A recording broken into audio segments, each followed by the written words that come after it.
کہانی کی شروعات ہوتی ہے ایک ننھے لڑکے ویسلے سے، جس سے اس کے دادا جنگی ہتھیار چلانے کی مشق کروا رہے تھے۔ یہ واقعہ روس کے ایک برفانی علاقے کا ہے۔ دادا نے اپنا گھوڑا ایک کونے میں باندھ دیا تاکہ کوئی جنگلی جانور اس پر حملہ کرے اور ویسلے اپنے گولے سے اس سے نشانہ بنائے، لیکن جب لمحہ آیا تو ویسلے گھبرا گیا اور گولی خطا ہو گئی۔ اس غلطی کی وجہ سے ان کا گھوڑا مارا گیا۔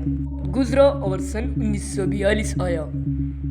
ویسلے جوان ہو چکا تھا اور روس فوج کا حصہ بن گیا تھا۔ جرمن افواج ہٹلر کی قیادت میں یورپ کے زیادہ تر حصے پر قبضہ کر چکے تھے اور اب ان کا اگلا ہدف تھا اسٹالن گراڈ پر چڑھائی۔ یہی شہر روس کے لیے سب سے بڑی رکاوٹ بننے والا تھا۔ روسی فوجی ٹرین کے ذریعے جنگ کے محاذ پر جا رہے تھے۔ کمانڈروں نے سخت حکم دیا کہ اگر کوئی سپاہی پیچھے ہٹا تو اس کے اپنے ہی ساتھی اس گولی مار دیں گے۔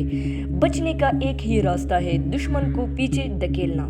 فوجیوں کو کشتیوں میں بٹھا کر دریا پار بھیجا گیا، لیکن جیسے ہی وہ کنارے کے قریب پہنچے جرمن طیاروں نے بمباری کر دی گئی۔ روسی فوجی مارے گئے، کشتیاں ڈوب گئی۔ ویسلے خوش قسمتی سے زندہ بچ گیا اور کنارے تک پہنچ گیا۔ جب سپاہیوں کو اسلحہ تقسیم کیا گیا تو کمی کی وجہ سے حکم ملا کہ 2 سپاہی ایک ہی ہتھیار استعمال کریں۔ ویسلے کو صرف گولیاں ملیں، جبکہ اس کے دوست کو بندوق ملی۔ جنگ شروع ہوئی اور شدید حملے میں ویسلے کا دوست مارا گیا۔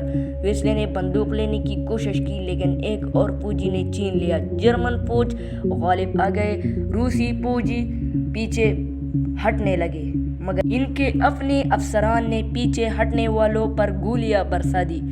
آخرکار اسٹالن گراڈ پر جرمنوں نے قبضہ کر لیا۔ شہر لاشوں سے بھرا ہوا تھا۔ اسی دوران ایک روسی شخص ڈیولوف بھی وہاں پہنچا، جو فوج کو خبریں پہنچانے کا کام کرتا تھا۔ جرمنوں کے حملے کے بعد وہ بھی لاشوں کے ڈھیر میں چھپ گیا۔ دشمن سپاہیوں نے یہ سوچ کر اندھا دھند فائرنگ کی کہ کہیں کوئی زندہ نہ بچے، لیکن ڈیولوف بچ گیا۔ یہی وقت تھا جب اس کی ملاقات ویسلے سے ہوئی۔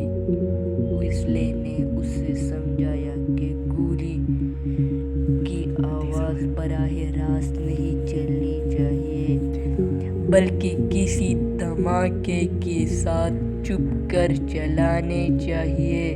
انہوں نے موقع کا انتظار کیا اور جیسے ہی دھماکے کی آواز آئی، ویسلے نے جرمن افسر کو نشانے پر لے کر ختم کر دیا۔ اسی طرح اس نے ایک ایک کر کے باقی سپاہیوں کو بھی ختم کیا۔ وہ ویسلے کی مہارت اور بہادری دیکھ کر حیران رہ گیا اور پھر دونوں مل کر روسی ہیڈ کوارٹر کی طرف بڑھ گئے۔